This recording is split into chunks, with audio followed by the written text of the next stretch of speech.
আমরা কৃষ্ণ এবং কংসের গল্পের কথা সবাই জানি। কংসের হাতে দেবকীর 6টি সন্তানের হত্যা এবং অষ্টম গর্ভে কৃষ্ণরূপে তার নিজের জন্ম সবকিছু ছিল বিষ্ণুর প্ল্যানেরই একটি অংশ।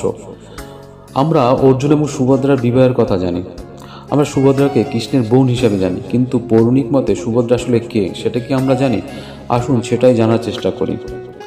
কংসের কারাগারে একে একে দেবকীর 6টি সন্তান নিহত হলে সপ্তম সন্তান হিসাবে বিষ্ণুর আংশিক অবতার বলরাম আসেন এবং সেখানে তার জন্ম হলে কংসের হাতে মৃত্যু হবে। এজন্য গর্ভাবস্থাতেই বিষ্ণুর নারী শক্তি যোগমায়া বলে বসুদেবের আরেক স্ত্রী রোহিণীর গর্ভে সেই সপ্তম সন্তানকে স্থানান্তরিত করেন, যার জন্য বলরামের অপর নাম শঙ্কর্ষণ। সপ্তম গর্ভে বলরামের জন্মের পর আসে অষ্টম গর্ভে পূর্ণ শক্তি নিয়ে বিষ্ণু নিজের জন্ম নেওয়ার সময়।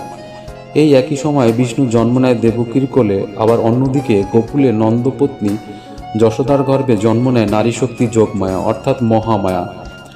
তারপর পরিকল্পনা মতো ঝড় বৃষ্টি দুর্যোগের রাত সৃষ্টি করে কংসসহ কারারক্ষী সবাইকে গভীর ঘুমে অচেতন করিয়ে কৃষ্ণ এবং যোগমায়ার প্রতিস্থাপন সম্পন্ন হয়।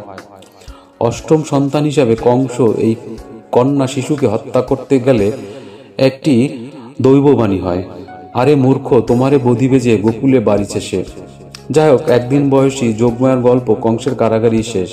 কিন্তু নারী শক্তি এই যোগমায়া পরে কারাগার থেকে বসুদেব এবং দেবকী মুক্ত হলে বসুদেবের ঔরসে বসুদেবের অপর স্ত্রী, যার গর্ভে বলরামের জন্ম হয়েছিল, সেই রোহিণীর গর্ভে জন্ম নেয়। তারপর তার নাম হয় সুভদ্রা।